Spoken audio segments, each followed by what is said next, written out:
Hello, and welcome to ASMR Ghost Stories. If you enjoy staying just a little bit scared with the paranormal out there, welcome. All my stories are told either soft spoken or whispered. So before you put your headphones on to enjoy the experience, go ahead and hit the subscribe button and the notification bell. I do upload twice a week on Mondays and Thursdays. And make sure you also hit that like button. It really does help. A viewer recently reached out and asked if I had ever heard of Britain's black dog legends, and I hadn't. So I had to look into it for myself, and boy, he was right. It's pretty spooky. So thank you, Andrew. I hope you enjoy. So let's go ahead and get started. Britain's Black Dog Legends. 7 spooky canines and hellhounds. A terrifying creature haunts the British psyche. An apparition our ancestors have long feared to meet late at night on quiet lanes, in city alleys, or on gloomy, isolated moors. This creature, or specter, is an abnormally large black dog with burning red eyes. Sometimes the dog will attack. Sometimes glimpsing it foreshadows death or tragedy. Occasionally, very occasionally, the black dog may be helpful, shepherding lost travelers or guarding people from harm. Sometimes the dog is headless. Sometimes it merely appears before you ominously. At other times, it follows or pads around you, sometimes with the sound of dragging chains. Sometimes the beast is silent. At other times, packs of black dogs hurtle over moors or fens, barking and howling in a frenzied hunt. The creature is associated with electrical storms and is notorious for haunting crossroads, prisons, and the sites of gallows and gibbets. The beast has worked its way into Britain's literature with Emily and Bromwell Bronte, Bram Stoker, Arthur Conan Doyle, and J.K. Rowling among those inspired by black dog legends. In different parts of the country, the black dog has different names, and you're going to have to forgive me on my pronunciations. There's Bargast, Catrash, and Padfoot in Yorkshire, Moddy-Doo on the Isle of Man, Old Shuck in East Anglia, Yeth or Wisthound in Devon, and Gwilgi or Dog of Darkness in Wales. While these manifestations of the black dog archetype have their dissimilarities, they no doubt represent variants of the same haunting presence. The hulking, burning-eyed cur, whose apparition has long been dreaded. But how do the antics of this petrifying pooch differ around Britain? Where might the legends of black dogs come from, and what dark obsessions deep in the human psyche could they symbolize? How far back does the folklore of these fearsome creatures go? And does the black dog belong in a superstitious past? Or has anybody glimpsed it in recent decades? I've selected 7 black dog legends to look into. While it might generally not be a good idea to walk alone over moors or venture down unlit urban schnickelways late at night, you might be even more reluctant to do so after reading these accounts. Number 1. The Black Dog of Newgate Prison, London. From 1188 to 1902, Newgate Prison was one of London's most notorious features, evolving from cells in a gatehouse in the city walls. The prison was at various times extended, burnt down, demolished, rebuilt, reformed, and allowed to fester. But the stories coming out of the jail were always grim, not to say horrific. In the ill-lit, badly ventilated, overcrowded, filthy jail, disease spread rapidly. Warders beat, abused, and extorted inmates, sometimes even chaining them to walls and leaving them to starve. Lice and bedbugs were so prevalent you could hear them crunch under your feet. While having financial means could secure you a modicum of comfort, the jail's worst conditions saw people chained in the basement in what was basically a sewer. Newgate did, however, have a bar, and the prisoners who could afford it seemed to have been perpetually drunk. The stench from the jail was so bad that passers-by clasped vinegar-soaked handkerchiefs to their noses.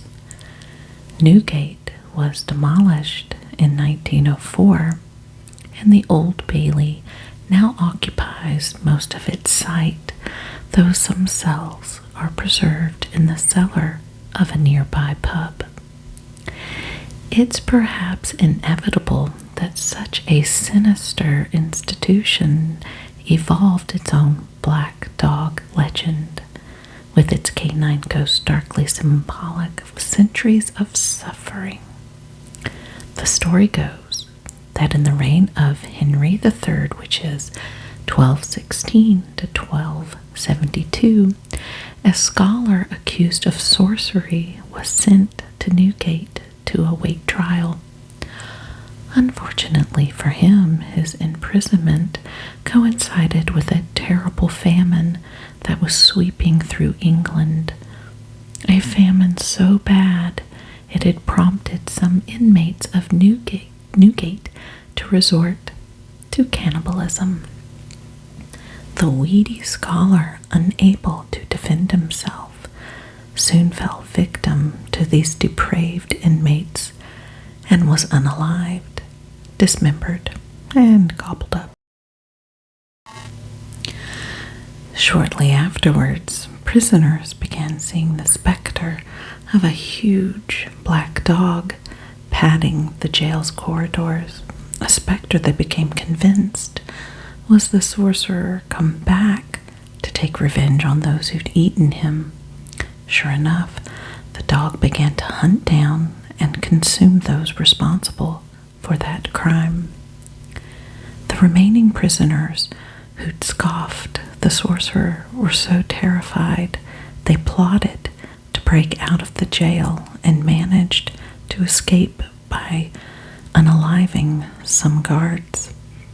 But while they were free of Newgate, they were not free of the dog. One by one, the black dog sought them out, unalived them, and ate them. The first written evidence for this story appears in a publication with a woodcut cover dated 1596 and entitled The Discovery of a London Monster Called the Black Dog of Newgate, profitable for all readers to take heed by. The legend is probably, however, older than this. The pamphlet's author is one Luke Hutton, an inmate of Newgate who claimed a stranger, a poor thin-cut fellow, had once narrated the tale to him in the Black Dog public house. Upon concluding his terrifying account, the stranger tells Hutton the legend is untrue, saying the only black dog in Newgate is a great black stone standing in the dungeon called Limbo, the place where the condemned prisoners are put after their judgment, against which some anguished felons have dashed their brains out. Hutton appears to have written the pamphlet as a morality tale to draw attention to prison conditions and the behaviors of his fellow inmates during a period in which life in Newgate was especially appalling. Hutton dedicated the booklet to Lord Chief Justice John Popham, I think I said that right, in the hope its moral message might help secure his release, which it seems to have done. Despite such skepticism, the black dog has been sighted in and around Newgate over the centuries, especially on evenings before executions. Within the prison, there once was an alleyway called Dead Man's Walk. The snicket acquired its name because condemned criminals walked down it to their executions. The names of all the convicts who plotted this grim passage were etched into its walls, and many were buried under its flagstones. Dead Man's Walk was demolished along with the rest of the prison in 1904. Where it ran is, however, close to Amen Court, a precinct attached to St. Paul's Cathedral containing canons' houses. Part of Amen Court is bounded by what was once a wall of Newgate. Amen Court is said to be haunted by Newgate's black dog. The specter appears as a shapeless black form which glides around the court and nearby streets and slithers along the top of the prison's remaining wall. The ghost gives off a disgusting stink and is often accompanied by the sound of footsteps dragging, a noise reminiscent of prisoners trudging to their deaths. Number 2, the Barkist of Yorkshire, a sinister black dog and herald of death. A particularly ominous black dog, the Barkist, can be found in the folklore of Yorkshire and northeast England. The Barkist heralds death. If a Barkist lays down across the threshold of your house, it's a sign you'll pass away soon. If a person of local importance is about to die, the Barkist will appear, and all the other dogs in the neighborhood will fall in behind it in a kind of funeral procession, barking and howling mournfully. If, while the Barkist is leading its solemn parade, anyone obstructs it, the dog will gouge them with its claws, leaving wounds that never heal. In his notes on the folklore of the northern counties of England and the borders, 1879, William Henderson recalled that his informant, a Yorkshire gentleman lately deceased, said he perfectly remembered the terror he experienced when a child at beholding this procession for the death of a certain Squire Wade of Newgrange. A Barkist is said to haunt Troller's Gill, a lonely limestone gorge southeast of Grassington in the Yorkshire Dales. A ballad, The Legend of Troller's Gill, is recorded in William Hone's Everyday Book, 1830. This folk song tells of a man who clambered up to the horrid gill of the limestone hill to try to summon the Barkist with ritual magic. The man's body was found with uncanny maul marks on its breast. Another Barkist was rumored to prowl a tract of wasteland called the Oxwells between Reghorn and Headingley Hill near Leeds. Some argue Barkist comes from the term Bargeist or Bergeist, meaning mountain ghost. Others claim the name derived from Burgest or town ghost. Perhaps both etymologies are right, as the Barkist seems equally comfortable in the countryside and the city. It's whispered that a Barkist haunts York, preying after dark on lone wanderers in the city's winding narrow alleys known as Snickleways. With its massive jaws and yellow fangs, the dog devours these wayfarers. A Barkist is rumored to roam Whitby, the coastal town that appears in Bram Stoker's Dracula. In the Whitby section of the novel, the Count transforms into an enormous black dog, a beast that may have been inspired by local Barkist legends. The Barkist also roves the moors around Whitby. Locals say if you're unlucky enough to hear its chilling howl at night, it means death is coming soon. Soon claim you'll pass away before dawn. Though usually depicted as a large, shaggy black dog with blazing red or green eyes, the Barkist has shape-shifting powers. In Northumberland and County Durham, the Barkist can appear as a type of household elf. A Barkist that lived close to Darlington could manifest as a headless man who'd vanish in a flash of a flame, a headless woman, a white cat, and even an unearthly rabbit. The Barkist can also make itself invisible. Perhaps this shape-shifting ability is reflected in the fact some think its name originates from Bargeist or bear ghost. Others, though, maintain, again referencing the animal's links with death, that Bargeist comes from Bargeist, meaning ghost of the funeral bier. Some say the Barkist is accompanied by the sound of rattling chains, and that, like vampires, the beast can't cross running water. Number 3, the Catrash of Northern England, an ambiguous shapeshifter with a Bronte connection. The Catrash is a black dog that lingers by the lonely moorland and marsh roads, forest paths, and high passes of northern England. Often malevolent, the dog delights in leading travelers dangerously astray, but sometimes it can be helpful, guiding them onto safe tracks. Like its cousin, the Barkist, the Catrash is a shapeshifter and can appear as a crane, mule, or horse.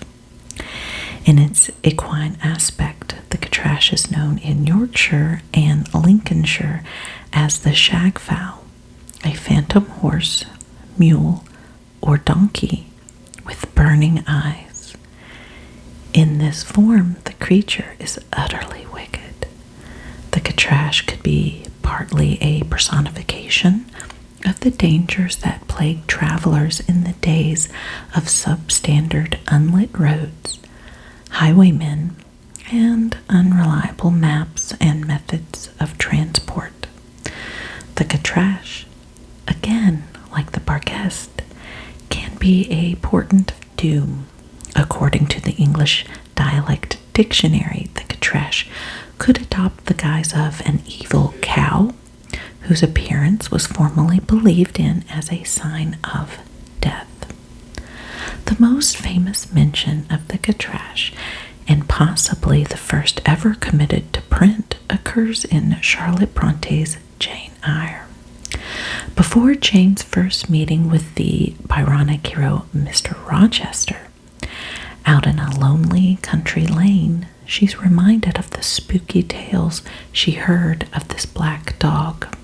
Quote, "As this horse approached, and as I watched for it to appear through the dusk, I remembered certain of Bessie's tales, wherein figured a north of England spirit called a Catrash, which, in the form of a horse, mule, or large dog, haunted solitary ways, and sometimes came upon belated travelers, as this horse was now coming upon me. It was very near, but not yet in sight, when in addition to the tramp, I heard a rush under the hedge, and close down by the hazel stems glided a great dog, whose black and white color made him a distinct object against the trees. It was exactly one form of Bessie's Catrash, a lion-like creature with long hair and a huge head, with strange Peterkinine eyes.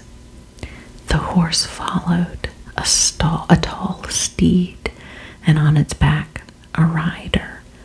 The man, the human being, broke the spell at once. Nothing ever wrote the Catrash. It was always alone. And so, these fearsome Catrashes turned out to be Mr. Rochester's utterly ordinary horse and harmless dog, Pilot. Charlotte Bronte uses the scene with the Catrash to subtly mock up the overly romantic and gothic associations Jane will soon attach to Rochester. Having said that, Rochester is, in some ways, like Catrash, a dark, haunted, spectral, often solitary character prone to shifting shape and generating illusion. It's also interesting that Jane's formed her ideas of the Catrash from the stories of her maid Bessie. In Victorian culture, servants were often assigned the function of transmitters of folklore, reflecting the notion that in a world scarred by industrialization and filled with mechanical progress, the lower orders still retained a vital connection with the mythic past. Jane says, "All sorts of fancies, bright and dark, tenant my mind. The memories of nursery stories were there amongst other rubbish, and when they recurred, maturing youth added to them a vigor and vividness beyond what childhood could give." Charlotte wasn't the only Bronte whose literary output was influenced by the Catrash.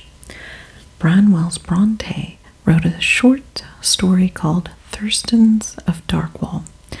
Branwell's tale, based around Pondon Hall, a real-life house which may have been a model for Emily Bronte's Wuthering Heights, features a Catrash. The story emphasizes the Catrash's shape-shifting capabilities. In addition to appearing as a black dog, the specter can take the form of an old, dwarfish, and hideous man, as often seen without a head, as with one, as well as a calf, and even a flaming barrel. Branwell's phantom was based on an apparition that people claim to have witnessed on the wild and isolated moors around Haworth. Number 4, East Anglia's Old Shuck, a devilish black dog and destroyer of churches. Old Shuck, also known as Black Shuck, is a terrifying, even demonic phantom in the form of a black dog that haunts Norfolk, Suffolk, and northern Essex and the Cambridgeshire fens. Sometimes Old Shuck attacks wayfarers. Sometimes the dog's appearance foreshadows deaths, either of the person who glimpses it or of someone close to them. The term shuck may derive from an old word for devil or fiend, or from a word meaning terrifying, or it might simply refer to the shagginess of the dog's coat. The first mention of the name shuck in print comes from the 1850 edition of the journal Notes and Queries, in which the Reverend E.S. Taylor writes about Shuck, the dog fiend, stating, "This phantom I have heard many persons in East Norfolk, and even in Cambridgeshire, describe as having seen as a black, shaggy dog, with fiery eyes, and of immense size, who visits churchyards at midnight." East Anglian black dog legends, however, go back far earlier. On Sunday, 4th August 1577, a fiery demon in the form of a black dog appeared at Blithburgh Church, Suffolk, during a tremendous storm consisting of rain violently falling, fearful flashes of lightning, terrible cracks of thunder, which came with such unwonted force and power, the church did, as it were, quake and stagger. A service was taking place, and the dog sprinted up the aisle, killing a man and a boy, badly burning a man's hand, blasting other congregants, and bringing the church steeple crashing down through the roof. As the fiend exited the church, he left burn marks and incisions from his flaming talons on the door. The demon then headed over to St. Mary's Church in Bungay. Here, in an assault described in the pamphlet A Strange and Terrible Wander, 1577, by Abraham Fleming, this black dog, or the devil in such a likeness, was soon running all along down the body of the church with great swiftness and incredible haste. The dog passed between two people as they were kneeling, occupied in prayer, and wrung the necks of them both at one instant, clean backwards, insomuch that where they kneeled they strangely died. Not content with the slaughter, Old Shuck continued the carnage. A piece of local verse states, "All down the church in midst of fire the hellish monster flew, and passing onward to the choir he many people slew." Like at Blythburgh, the dog left scorch marks on the door of St. Mary's. The accounts of Old Shuck's rampages in Blythburgh and Bungay are probably overdramatic memories of a catastrophic storm. It seems Abraham Fleming put his booklet together from exaggerated oral testimonies. Fleming worked as an editor for several London printers, so it may have been in his interest to make sure his rendering of the story was suitably spectacular. The burn marks on the church doors, still referred to as the devil's fingerprints, are more likely to have been inflicted by candles. Legends of spooky black dogs in this part of England have, however, persisted over the centuries. In Highways and Byways in East Anglia, 1901, W.A. Dutt describes Old Shuck as a being who takes the form of a huge black dog and prowls along dark lanes and lonesome field footpaths where, although his howling makes the hearer's blood run cold, his footfalls make no sound. Dutt ascribes a curious feature to Old Shuck. You may know him at once, should you see him. By his fiery eye, he has but one, and that, like the Cyclops, is in the middle of his head. Encountering Black Shuck will bring you the worst of luck. It is even said that to meet him is to be warned that your death will occur before the end of the year, so you will do well to shut your eyes if you hear him howling. Despite all this, Old Shuck, like other black dogs, can be ambiguous and there have been accounts of this creature being companionable and guiding lost travelers. But do legends of Black Shuck belong firmly in the past? The poet Martin Newell, while doing research for his epic poem Black Shuck, the ghost dog of Eastern England, talked to East Anglian locals. I'm sorry, not Anglican, Anglian locals. He was surprised by how many believed the legends and claimed to have seen Black Shuck. "Oh, you're writing about that now, are you?" A Norfolk shopkeeper stated. "Well, be careful." A woman Newell spoke to said she had seen Black Shuck near Cromer's in the 1950s when coming home from a dance, and a man told him he'd spotted the dog while crossing marshes near Felixstowe. My apologies with the pronunciations here.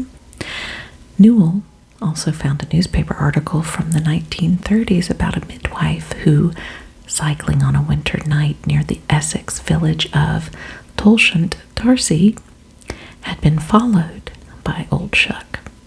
However fast she pedaled through the country lanes, the black dog kept up with her. Eventually, the apparition vanished. Number 5, the Isle of Man's Maudie Dhu. I'm not sure if I'm saying that right. A sinister black dog that haunted Peel Castle. According to a legend recorded by the English poet and apocrypher George Walden, 1690 to 1730, Peel Castle on the Isle of Man was once haunted by Maudie Dhu. Maudie Dhu simply means black dog in the Manx language, and this specimen apparently looked like a giant shaggy-haired spaniel. Though such a creature might sound somewhat comical, all who came in contact with this entity soon realized there was something otherworldly and sinister about it. The Maudie Dhu had been seen in every room in the castle, but during the reign of Charles II, it began frequenting the guard chamber. As soon as the guards had lit the candles in the evening, the black dog would come padding along a certain corridor and into the room, where it lay down before the fire in front of all the soldiers. Then as day began to break, the Maudie Dhu would rouse itself and trot off down the same passage. This corridor, via an ancient church, connected the guardroom with the captain of the guard's quarters. The soldiers had to walk along it to return to the castle's keys at the end of the night. After the dog started padding down the dark, narrow passageway, they never did this alone, but always went in twos. The guards had been in the habit of drinking ale and telling stories to make their night shift pass more quickly, but after the dog began visiting their room, they became more somber. Still, they pretended to ignore the apparition, and after some time grew accustomed to the presence of the phantom pooch, though they were still unsettled by it. One soldier, however, became too relaxed around the strange spaniel. One night he got drunk and boasted loudly that he'd be the one who'd take the keys back to the captain in the morning and that he'd do it by himself. He wasn't scared of any dog, whether normal or supernatural. It wasn't even the soldier's turn to take the keys, and his friends tried to talk him out of his mad plan. But when daylight started to appear, he snatched the keys from their hook and strode out of the guardroom. The Maudie Dhu got up calmly from its place by the fire and followed him. A couple of tense minutes passed before the most terrifying screams and wails resounded from the passage. The soldiers wanted to help their comrade, but were all too frightened, and so they heard someone staggering back towards their room. The door swung open and their colleague tumbled in, his face utterly white and contorted with terror, his eyes bulging with fear. The man was unable to speak, so he couldn't tell his friends of the horrors he had endured. He soon sickened, and a few days later was dead. As for the black dog, no one ever saw it again anywhere in Peel Castle. There seems to have sometimes been a tradition in Britain and Scandinavia of burying black dogs in graveyards or in the foundations of churches in the hopes their ghosts would protect such sites from evil spirits and the devil. The Maudie Dhu's corridor ran through an old church, and excavations there in 1871 uncovered the grave of a bishop who died in 1247. At the bishop's feet was the skeleton of a large dog. Though the Maudie Dew may have disappeared from Peel Castle, phantom black dogs have been seen elsewhere on the Isle of Man.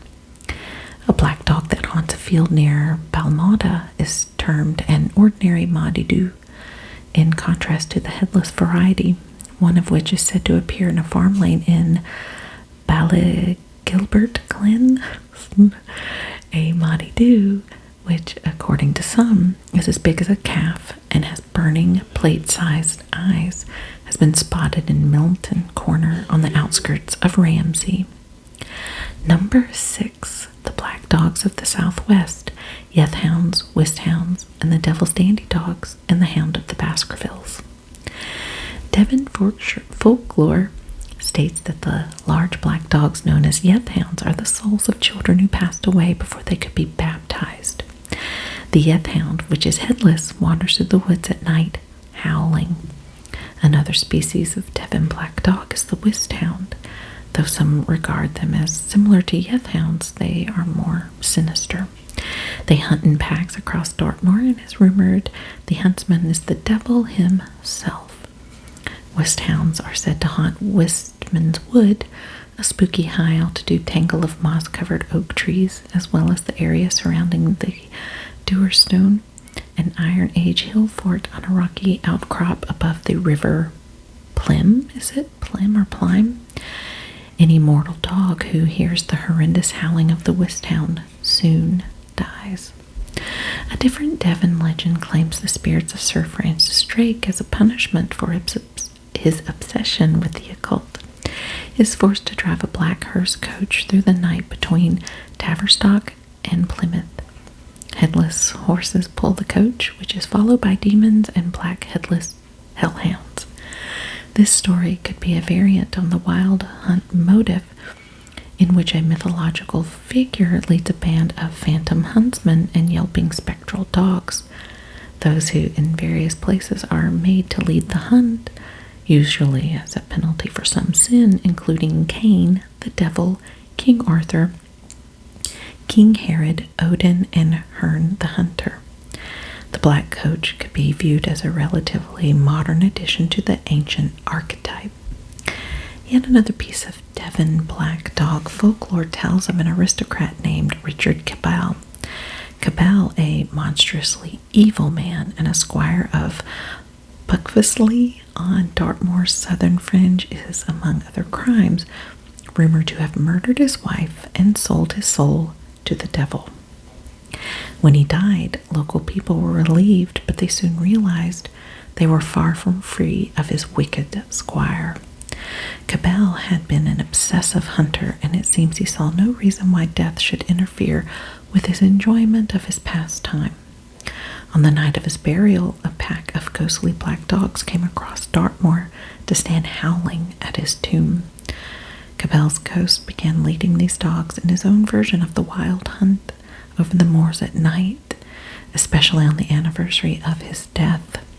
If Cabell didn't feel like going out hunting, the dogs hung around his grave, disturbing Buckfastleigh's residents with howling, barking, and unearthly shrieks.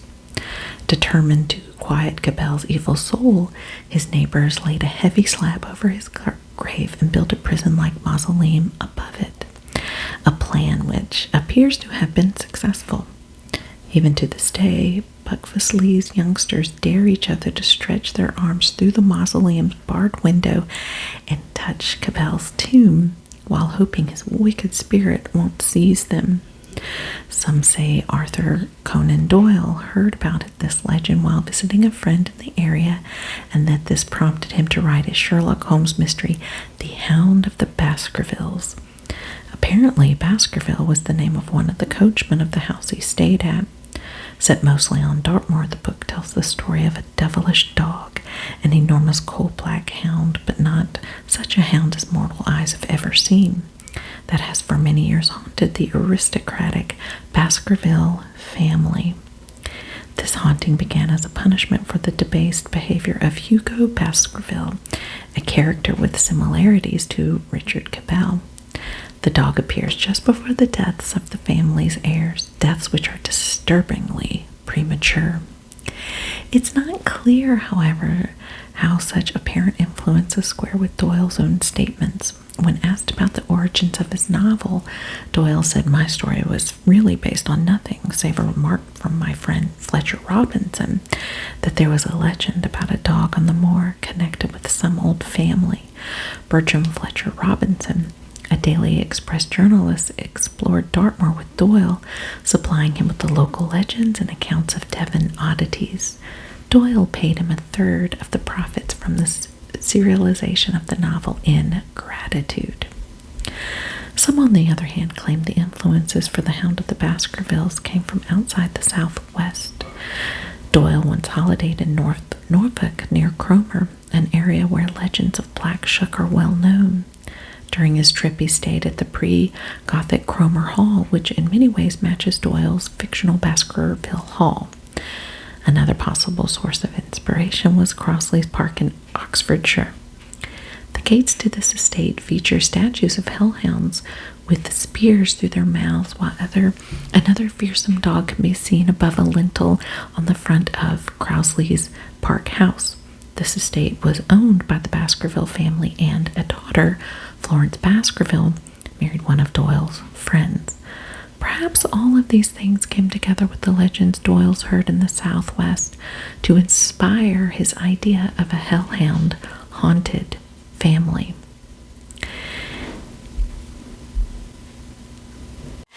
As for Rachel Cabell, the mausoleum supposedly put up to quieten his unruly spirit contains Cabell family tombs older than his.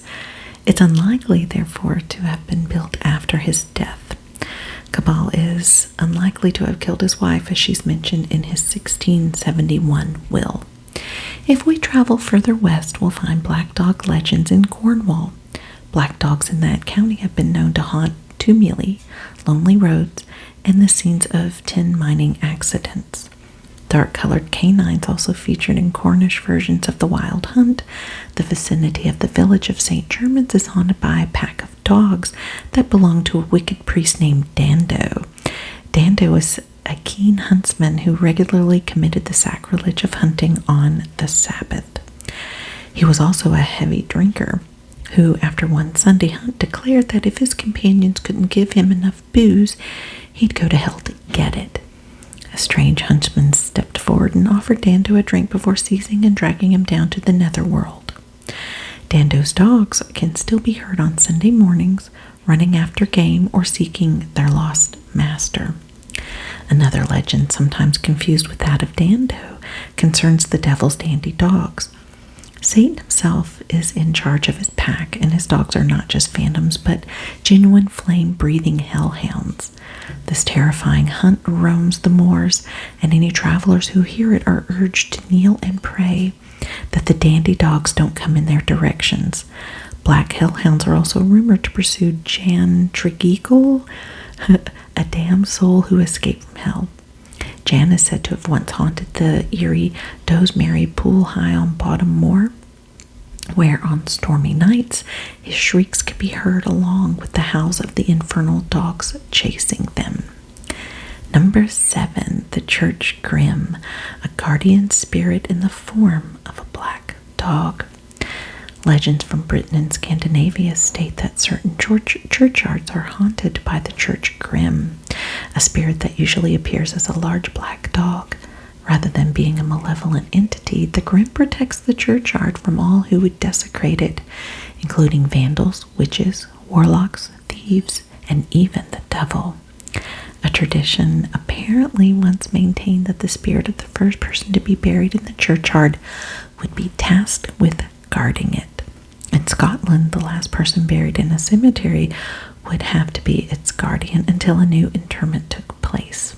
To save the spirits of the departed from these duties, a large black dog would be buried either in the churchyard or in the foundations of the church itself, especially under its cornerstone. Some say the black dog's ghost tolls the church bell at midnight on the eve of the death of the local resident. During the funeral service, the clergyman might spot the Grimm staring out from the church tower, and from the dog's behavior, be able to tell if the deceased will go to hell or heaven. The church Grimm is also associated with stormy weather. Though normally manifesting as a black dog, the Grimm has been known to take the form of a horse or pig. So there you have it. I don't think I'd want to come across one of these black dogs. I am a dog lover, but not of the phantom type.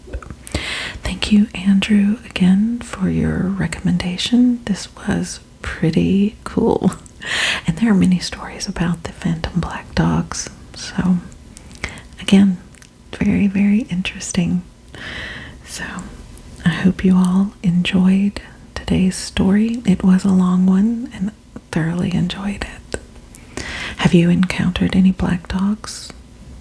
I do know one time when I was visiting York, I had to walk by myself in a long black alley, and one of the signs on the wall, actually I was with my family, and the signs on the wall said, "Beware of thieves at night." So I'm wondering, now I'm like, what should I have been afraid of, people or the animals?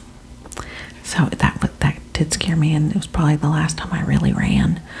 So again, thank you guys for listening, and if you did enjoy this, hit that like button and subscribe and the notification bell, because I do upload twice a week, once on Mondays and once on Thursdays. And if you have any recommendations, ideas for future stories, email me or comment below, and I will get your stories read. So until next time, everyone, stay just a little scared.